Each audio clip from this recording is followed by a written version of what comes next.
Friends, स्वागत है आपका आपके अपने यूट्यूब चैनल शिवम जी के पॉइंट में। आज हम इस वीडियो में बात करेंगे साइंस से जुड़े हुए टॉप 10 प्रश्नों के बारे में, जो कि लास्ट ईयर जो एसएससी और रेलवे का जो एग्ज़ाम हुआ था उनमें जो मोस्टली पूछे गए प्रश्न होते हैं। उन प्रश्नों को आपके लिए इस सीरीज में लिया गया है। तो ये प्रश्न और साथ ये वीडियो आपके लिए काफ़ी इम्पोर्टेंट होंगे, तो आप इस वीडियो को अंत तक ज़रूर देखिएगा। इस सीरीज़ में मैंने कुल 10 प्रश्न लिए गए हैं। अगर इस सीरीज़ में आपके कम से कम 5 या फिर उससे ज़्यादा सही होते हैं तो सोचिए कि आपकी तैयारी अच्छी चल रही है।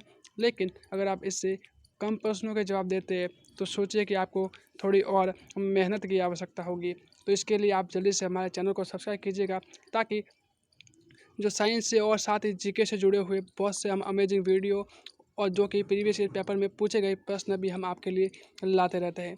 तो इसके लिए आप चैनल को सब्सक्राइब करना होगा और बेल आइकन को दबाना होगा, जिससे कि सबसे पहले आपको नोटिफिकेशन मिल जाए। साथ ही ज़्यादा से ज़्यादा इस वीडियो को लाइक और शेयर कीजिए। चलिए आज की क्लास शुरू करते हैं।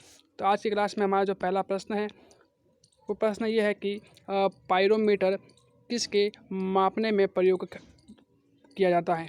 इसके लिए आपके पास ऑप्शन ए है कि दाब यानी प्रेशर को मापने के लिए इसको काम लिया जाता है। दूसरा है घनत्व यानी डेंसिटी को मापने के लिए प्रयोग में लिया जाता है। ऑप्शन सी है कि उच्च ताप यानी हाई टेम्परेचर को मापने के लिए लिया जाता है। या ऑप्शन डी है कि गहराई को मापने के लिए लिया जाता है। तो जल्दी से सोचिए कि इस प्रश्न का आंसर क्या होगा। अगर आपको ये प्रश्न का आंसर पता है तो आप कमेंट सेक्शन में इस प्रश्न का आंसर दे दीजिए। तो इस प्रश्न का सही आंसर होगा ऑप्शन नंबर सी, उच्च ताप। यानी जो पायरोमीटर है वो उच्च ताप को मापने के लिए प्रयोग में लिया जाता है। अगला प्रश्न आपके पास है कि निम्नलिखित में से जो कौन सा विद्युत चुम्बकीय तरंग है नहीं है। इसके लिए आपके पास ऑप्शन ए है कि जो एक्स किरण है वह नहीं है। ऑप्शन बी है कि जो प्रकाश किरण होती है वह चुंबकीय तरंग नहीं है। ऑप्शन सी है कि जो पराश्रव्य तरंग है वह वे नहीं है। या ऑप्शन डी है कि उसमें विकिरण है वो नहीं है। तो जल्दी से सोचिए कि इस प्रश्न का आंसर क्या होगा। और अगर आपको आंसर पता है तो इसका भी आंसर आप कमेंट सेक्शन में दे दीजिए फटाफट। तो इस प्रश्न का सही आंसर होगा ऑप्शन नंबर सी, पराश्रव्य तरंगे। नेक्स्ट प्रश्न आपके पास है कि निम्न में से जो कौन जो AC यानी AC वोल्टेज को DC वोल्टेज में बदल देता है। यानी जो ऑप्शन दिया हुआ है उन ऑप्शन में से जो कौन सा ऐसा है जो AC यानी जो अल्टरनेट करंट है उसको DC यानी जो डायरेक्ट करंट में चेंज कर देता है। तो इसके लिए आपके पास ऑप्शन ए है ट्रांसफॉर्मर, ऑप्शन बी है प्रवर्धक, ऑप्शन सी है निष्ठकारी, या ऑप्शन डी है दोलक। तो जल्दी से सोचिए कि इस प्रश्न का आंसर क्या होगा। तो इस प्रश्न का सही आंसर होगा ऑप्शन नंबर सी, निष्ठकारी। नेक्स्ट प्रश्न आपके पास है कि जल के जो आयतन में क्या परिवर्तन होगा यदि जिसका तापमान हम 9 डिग्री सेल्सियस है उसको गिरा कर अगर 3 डिग्री सेल्सियस कर दिया जाए। तो इसके लिए आपके पास ऑप्शन ए है कि आयतन में कोई परिवर्तन नहीं होगा। ऑप्शन बी है कि आयतन पहले बढ़ेगा और बाद में घटेगा।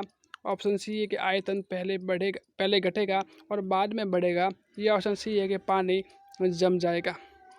तो जल्दी से सोचिए कि इस प्रश्न क्या आंसर क्या होगा कि अगर पानी का अगर आयतन का जो तापमान है वो गिरा दे तो क्या होगा। तो इसके लिए आपके पास सही आंसर होगा ऑप्शन नंबर सी कि आयतन सबसे पहले तो घटेगा और लेकिन जब तापमान और घटता जाएगा तो उसका आयतन बढ़ता जाएगा।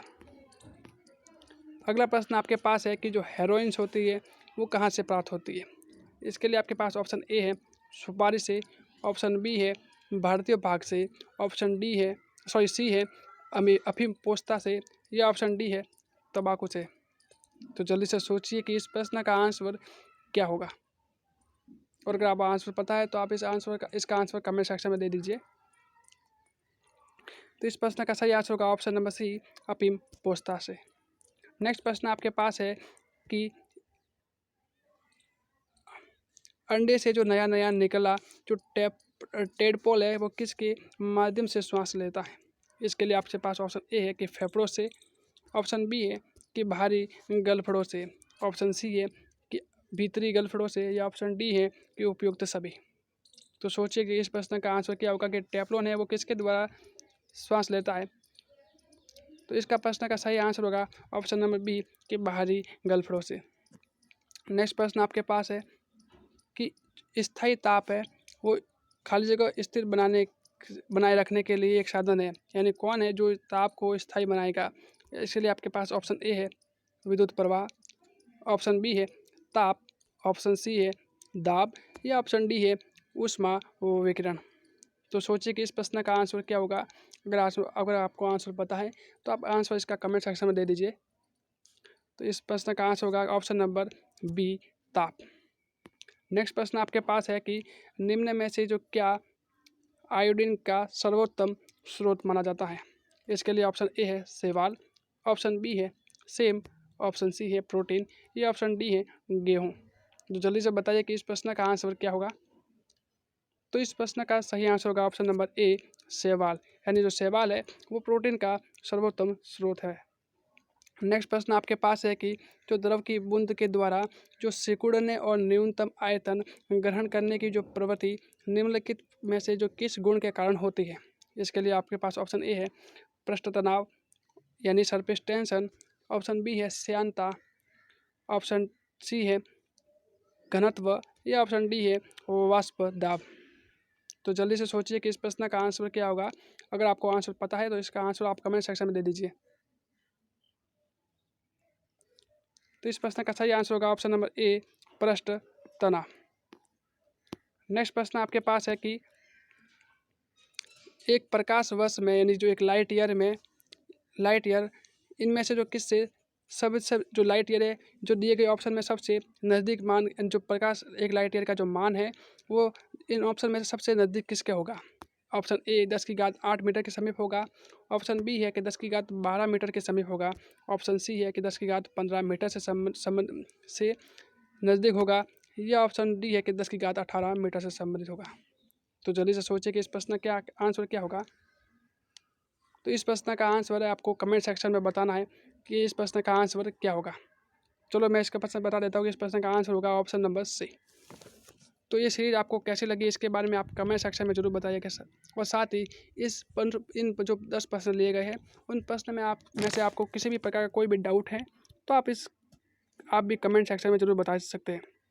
और साथ ही अगर ये सीरीज़ आपको अच्छी लगी है तो इसको ज़्यादा से ज़्यादा शेयर कीजिए, वीडियो को लाइक भी कीजिए। अगर आप चैनल पर नए हैं तो चैनल को जल्दी से सब्सक्राइब भी कर दीजिए ताकि ऐसी और भी अमेजिंग वीडियो आप तक पहुंच सके, ताकि आप भी अपनी तैयारी और अच्छी कर सकें। धन्यवाद।